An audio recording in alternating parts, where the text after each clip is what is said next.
Hoy vamos a hablar acerca de la paz de Dios. Mira qué versículo tan impresionante. Isaías 26, capítulo 26, versículo 3. Dice la Biblia: tú guardarás en completa paz aquel cuyo pensamiento en ti persevera, porque en ti ha confiado. Tremendo versículo de la palabra de Dios. Lo vuelvo a leer. Tú guardarás en completa paz aquel cuyo pensamiento en ti persevera, porque en ti ha confiado. ¿Qué es la paz?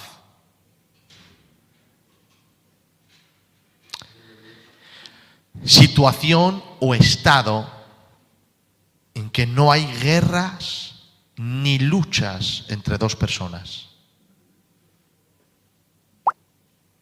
o más partes enfrentadas. Otra definición de la paz: acuerdo para poner fin a una guerra. Antes de que el hombre pecara, disfrutaba de una amistad con Dios. Esa amistad se podría traducir como una amistad pacífica. Adán tenía una amistad pacífica con Dios.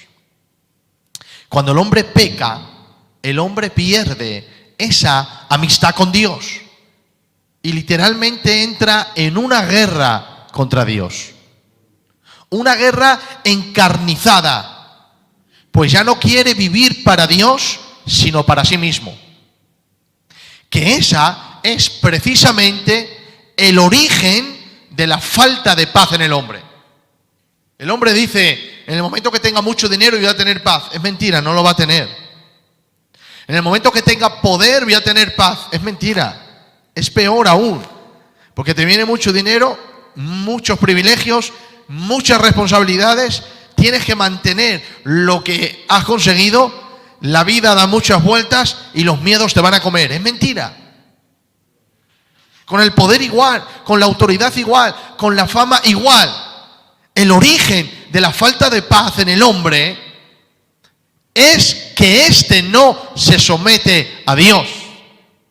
Porque el hombre ha sido creado para someterse a su creador y tener una amistad pacífica con él. Pero cuando el hombre vive en sus deseos, en la carne, y no quiere vivir para Dios, es ahí cuando hay ausencia de paz. Es decir, la falta de paz, de no someterse a Dios, es el resultado de una vida sin paz. Y la paz es muy necesaria. Una falta de paz es sentir un vacío en el corazón. Es estar en guerra con Dios, contra Dios, contra nuestros semejantes y contra nosotros mismos. Esa es la falta de paz. Es estar en guerra contra Dios, contra nuestros semejantes, contra nosotros mismos. Yo no sé si lo que estoy diciendo te identificas. Es decir, sí, en algunas partes de mi vida estoy contra Dios porque no estoy haciendo su voluntad. En otras estoy contra algunos de mis semejantes. Y por lo tanto tengo un vacío, una guerra contra mí mismo. ¿Has tenido alguna temporada así? Eso es falta de paz. Tocante a Dios, la primera parte que hemos dicho, perdemos la paz cuando vivimos de espaldas a Él o pecamos contra Él sin arrepentimiento. ¿Te has encontrado en momentos de tu vida que no has querido arrepentirte y has sentido una falta de paz impresionante? ¿Sabes por qué? Porque estabas en tensión con Dios. Había una guerra contra Él. Y es así como Él también lo veía. Era una guerra contra Él. La paz de Dios era completa antes de la caída, antes de que Adán pecara. Mirad esto, por las tardes Dios hablaba con Adán en el frescor del día Cuando peca, Dios va a buscarle y Adán ya no está. Entró en pánico, temor, ya no disfruta de la comunión con Dios. Fue removido de la comunión con Dios. Antes de la caída, Dios iba a buscarlo y Adán deseaba ser encontrado por Dios. Dios le enseñaba y Adán aprendía. Dios hablaba y Adán escuchaba. Dios andaba y Adán le seguía. Había una relación de paz, de coinonía, de amistad. ¿Qué paz sentía Adán de vivir de acuerdo con su Creador? Los animales se sometían a él. La creación misma le obedecía cuando Adán estaba en paz con su Dios. ¡Qué dulce comunión entre la criatura y el Creador! Adán tenía su pensamiento centrado en Dios y como permanecía en ese pensar, tenía la paz que Dios dice en Isaías: tú guardarás en completa paz aquel cuyo pensamiento en ti persevera. Adán pensaba en Dios día y noche y permanecía en ese pensamiento. Estaba guardado en completa paz porque confiaba en Dios. Pero cuando Adán peca, pierde esa paz y entra en una guerra contra Dios. Dios le busca y Adán no está. ¿Puedes ver el cambio entre lo dicho antes de pecar y después? Venía, se encontraban, hablaba, escuchaba, andaba, seguía, aprendía, se buscaban, había una relación, coinonía, había una paz perfecta y de pronto peca, Dios le busca y Adán ya no está. Es una diferencia muy grande entre la relación mencionada y la relación que hubo después de la caída. ¿Y sabes cuál es la primera pregunta de la Biblia? La primera pregunta de la Biblia no la hizo el hombre, la hizo Dios.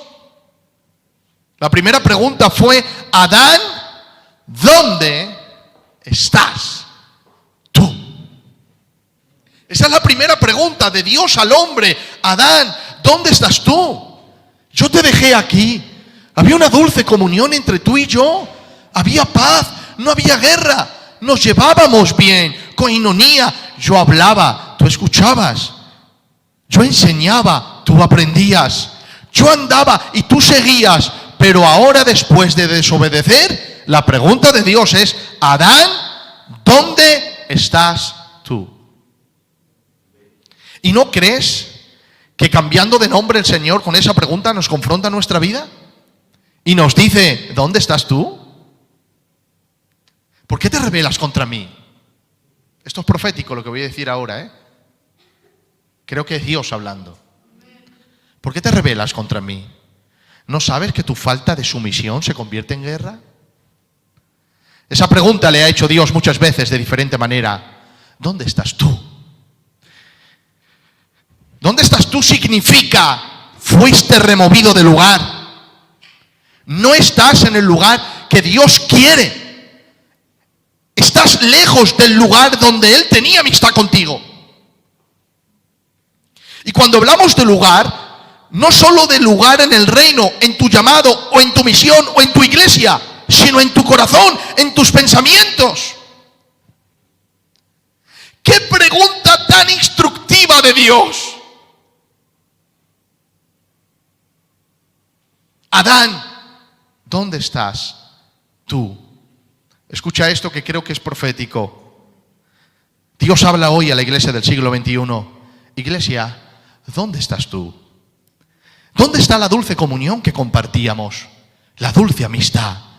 Yo enseñaba y tú aprendías. Yo andaba y tú seguías. Yo hablaba y tú escuchabas. ¿Lo recuerdas? ¿Recuerdas esa paz que había entre tú y yo? La complicidad en la mirada, la felicidad de la comunión, la risa de estar a solas conmigo, la oración suplicante por los demás. Pero ¿dónde está la que solía caminar con Dios? ¿Dónde está la grande entre las naciones? ¿Dónde están sus guerreros? ¿Dónde sus intercesores? ¿Dónde sus salmistas y sus sacerdotes? ¿Dónde está la que solía oler a paz y en sus puertas se respiraba liberación? La que guardaba el pacto con su Dios y cantaba a su fidelidad. La que tenía en su cabeza diadema de gracia y sus zarcillos color esperanza. la que mirándose al espejo se reflejaba a Jesús y en su amor se recreaba siempre. ¿Dónde está en tiempo de dolor? ¿Dónde en tiempo de pandemia? Nuestras puertas cerradas, nuestras oraciones privadas, nuestro corazón cerrado. Ha tenido más solución el mundo para el mundo que nosotros para él. ¿Cuál es la diferencia entre el Adán que se escondió perdiendo la paz con su Dios y nosotros? ¿Crees que hay alguna diferencia? ¿Crees que nos diferenciamos en algo de nuestro padre Adán?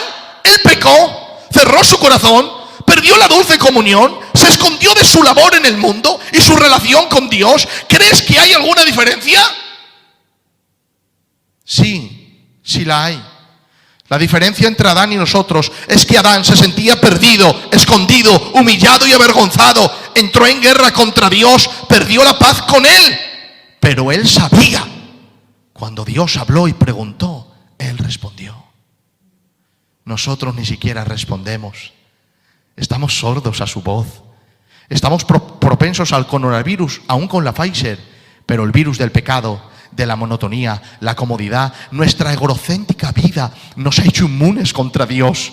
No sentimos ni padecemos, no nos inmutamos ante Dios, ante el dolor de nuestros semejantes. Atento de nuestro pequeño y estúpido reino que no tiene valor, que no tiene trascendencia, que no traspasará naciones, no dejará nada duradero después de nuestra muerte, no dejará enseñanza que pueda soportar el paso del tiempo, centrados en nosotros y en nuestro reino, olvidándonos del reino de Dios, su cultura, su enseñanza, sus mandamientos, su eternidad.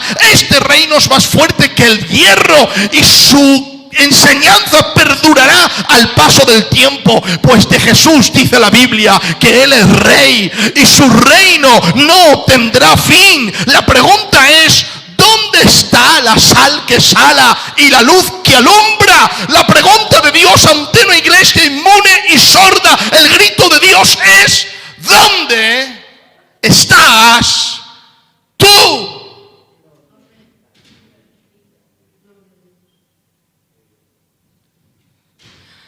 ¿Cómo podemos tener paz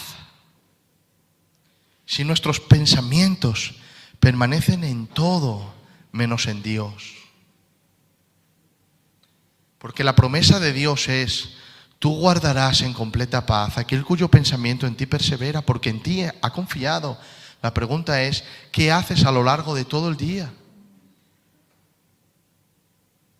¿En qué estás pensando? ¿Estás pensando en Dios? ¿Estás meditando en Él? ¿Estás guardando sus promesas?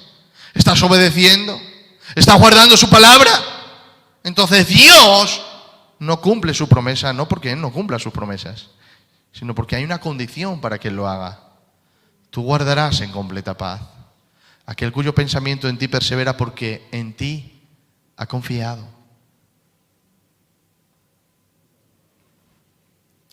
Si el viernes prediquemos de volver al desierto a buscarle, ahora es volver nuestros pensamientos para permanecer en Él.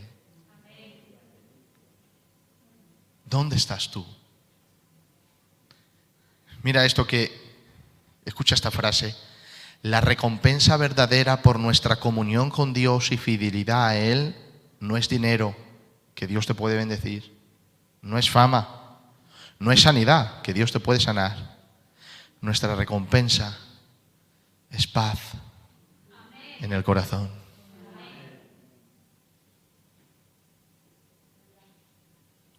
Necesitamos tener paz con Dios.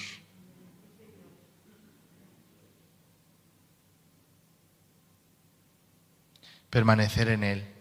Decirle, heme aquí cuando Él llame.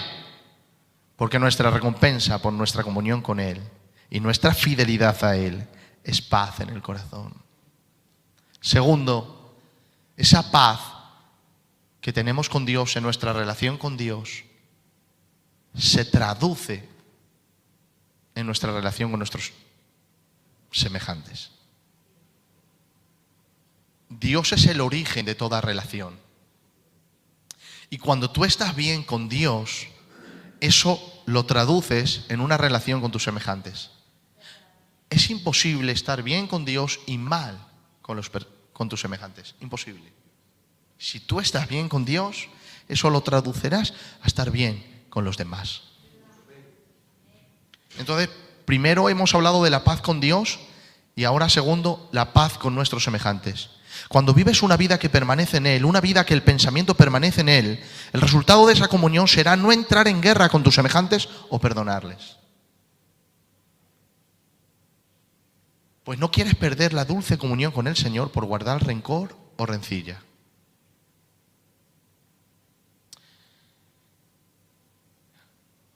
Es fácil decirlo, pero es difícil vivirlo, porque no es fácil perdonar. Todos hemos sido dañados. Yo he sido dañado y a mí me cuesta perdonar mucho. Yo soy más orgulloso que vosotros. Me cuesta mucho perdonar. Pero será imposible que ore en mi cámara secreta y no termine perdonando, obteniendo la paz en mi corazón.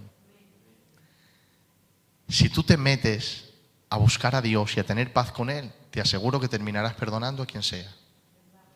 La mejor manera de no perdonar es no buscar a Dios.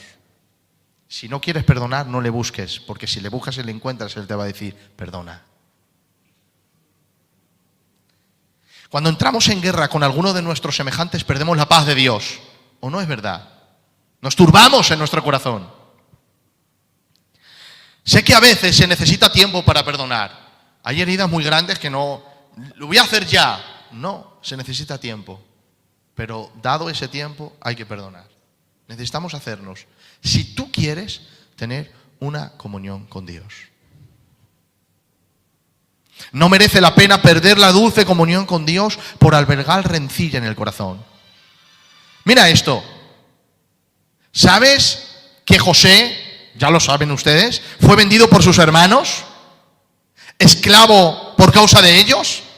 ¿Metido en la cárcel por la horrenda decisión de ellos? ¿Y no vio a su padre por 17 años?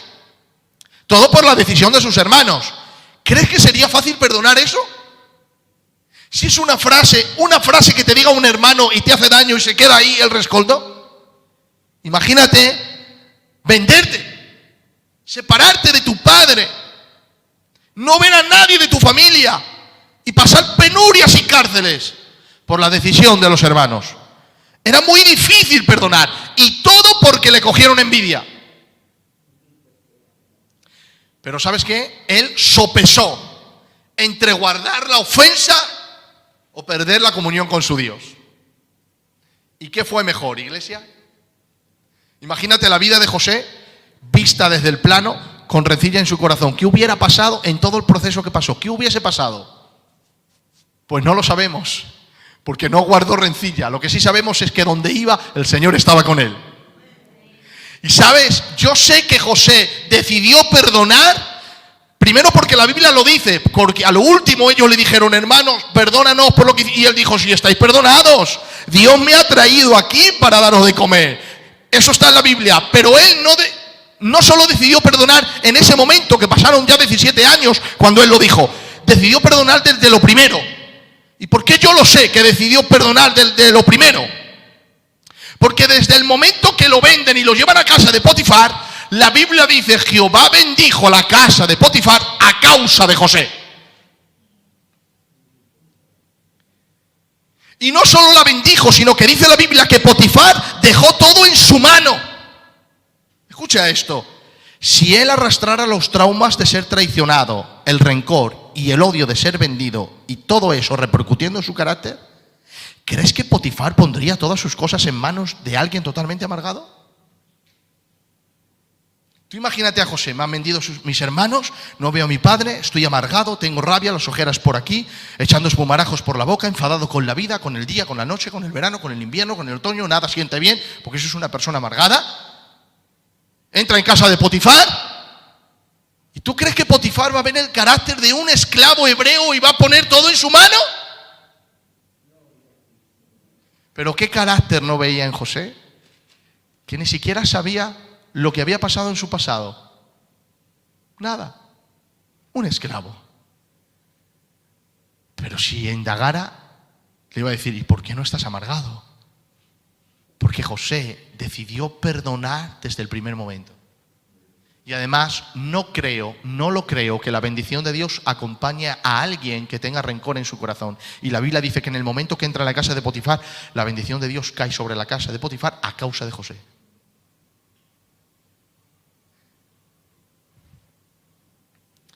Hermanos, viendo su historia desde arriba, ¿no es mejor que José perdonara? ¿Sí o no? Imagínate qué hubiese pasado si no perdonara. Tú puedes decir, pero pastor, esa historia hace 5.000 años. Ya, pero fue un hombre como tú y como yo, ¿eh? Y cuando él vivía no quería morir, vivió coleando. Tú has vivido tu vida y pasarás. Él vivió lo suyo y ya pasó. Podía haber guardado rencor, pero no quiso. Decidió perdonar. Decidió soltar la ofensa. Decidió dejar ir libre. Estaba en paz con Dios y por lo tanto estaba en paz con sus semejantes. Porque cuando uno está en paz con Dios, está en paz con los hombres. No puedes, es imposible estar en paz con Dios y contrario a tus semejantes. ¿Tú no has visto a esas personas, hermano, que yo les he visto, que a lo mejor se enfadan con alguien y empiezan por Facebook, por los estados, por todos los sitios? Dios me va a defender, Dios va a matar a mis enemigos. Dios, ¿para qué dices tú? Vale, pues Dios tira por ti y para los otros los quiere matar porque tú eres inocente. Tú dices, ¿cómo es posible que puedas usar a Dios, que te va a defender, que va a matar a toda la gente y que te va a poner a ti en lo más grande? Cuando lo que tienes que hacer es perdonar. Es que ese mensaje de Dios va a humillar a tus enemigos, Dios te va a poner en lo alto, tú vas a ser el mejor, ellos se van a inclinar a ti, no es un mensaje del Nuevo Testamento. No es un mensaje evangélico, no es un mensaje de Dios. El mensaje de Dios es, ¿te ha hecho daño? Sí, ves y perdónale. Que Dios se encargue de él, del que haga mal, Dios se va a encargar. Pero el mensaje nuestro es perdón. Entonces, cuando uno tiene paz con Dios, tiene paz con sus semejantes. Es imposible, hermanos. Y tercero, paz con Dios, el origen de nuestra relación, se traduce en paz con nuestros semejantes.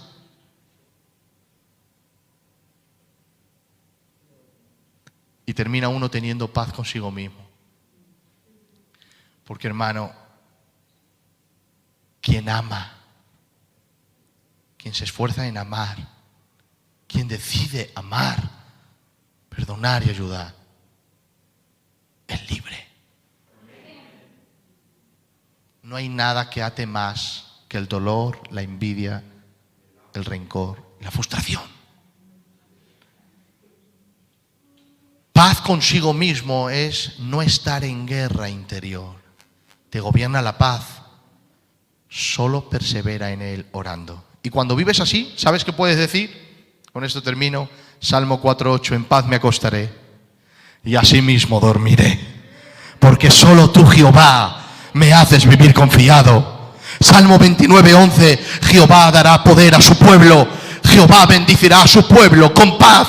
Salmo 34:14, apártate del mal y haz el bien. Busca la paz y síguela. Salmo 119, versículo 165, mucha paz tienen los que aman tu ley y no hay para ellos tropiezo. Proverbios 3:17, sus caminos son caminos deleitosos, todas sus veredas son paz.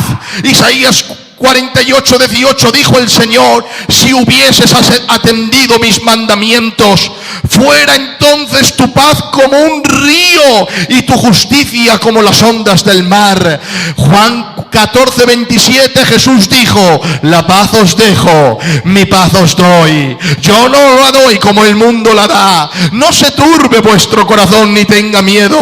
Juan 16:33, Jesús dijo, estas cosas os he hablado para que en mí tengáis paz. En el mundo tendréis aflicción, pero confiad, yo he vencido al mundo. Romanos capítulo 8 y verso 6 dice la Biblia, porque el ocuparse de la carne es muerte, muerte, pero el ocuparse del Espíritu es vida y es paz. Romanos capítulo 14 y verso 17, porque el reino de Dios no es comida ni bebida, sino justicia, paz y gozo en el Espíritu Santo. Quien vive en armonía con Dios y con sus semejantes y consigo mismo, dice la Biblia que podrá decir esto, 1 Corintios 14:33, pues Dios no es Dios de confusión, sino de paz, no estará confundido.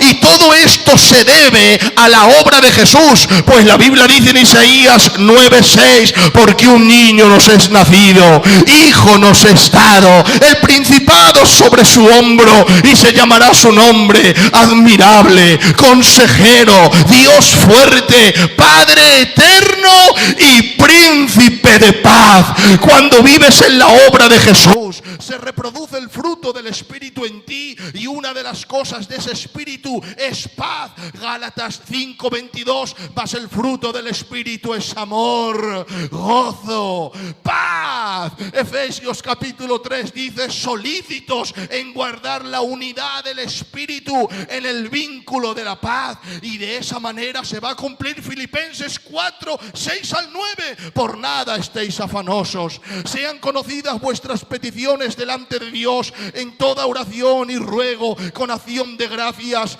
y la paz que sobrepasa todo entendimiento guardará vuestros corazones y vuestros pensamientos en Cristo Jesús. Por lo demás, hermanos, todo lo que es verdadero, todo lo honesto, todo lo justo, todo lo puro, todo lo amable, todo lo que es de buen nombre, si alguna virtud, si algo digno de alabanza, en esto pensad. Lo que aprendisteis y recibisteis y oísteis y visteis en mí, esto haced, y el Dios de paz estará con vosotros. ¿Dónde radica toda esta paz? ¿Has visto cómo terminan los versos? Pensad en esto, pensad en esto, pensad, y el Dios de paz, pensad, y el Dios de paz. ¿Dónde radica todo esto? En el primer verso, como he leído, tú guardarás, Isaías 26:3, en completa paz aquel cuyo pensamiento en ti persevera, porque en ti ha confiado. ¿Quieres la paz de Dios? Paz de Dios, paz con tus semejantes, paz contigo mismo. Empieza a perseverar en Dios, pensando en Él. Y confía en Él. Confía en Él. Cierra tus ojos, vamos a darle gracias al Señor. Aleluya. Gracias, Espíritu Santo. Gracias, mi Señor. Señor, te ruego que tu paz esté en nuestro corazón. Necesitamos tu paz, Señor. El origen de nuestra paz eres tú, pues tú eres el origen de las relaciones. Tú has creado al hombre para que tenga relación el uno con el otro, pero principalmente una relación contigo. Por eso, arreglando nuestra relación contigo, de seguro se arreglará la relación con los demás y con nosotros mismos. Señor, bendice a tu pueblo con paz. La paz es un trabajo a obrar. Primero contigo, como resultado con nuestros semejantes, y finalizando con nosotros mismos. Danos paz. Danos paz. Danos paz. Termino con esta frase, guárdala en tu corazón, atesórala y piensa en ella en casa. Verás la profundidad que tiene nuestra recompensa por tener comunión con el Señor y fidelidad a Él. No es dinero, no es salud, no es fama, no es poder, es paz en el corazón.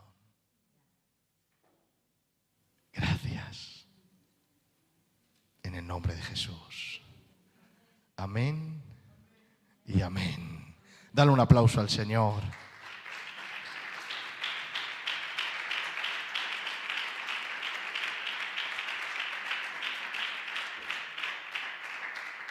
Aleluya. ¿Te ha hecho bien la palabra? ¿Te ha hablado el Señor? ¿Te has identificado con el mensaje? Y has dicho, yo quiero vivir este mensaje? ¿De verdad? Lo predico primero para mí, ¿eh? Yo todo lo que predico primero es para mí. Y luego para el que abra su corazón. Amén.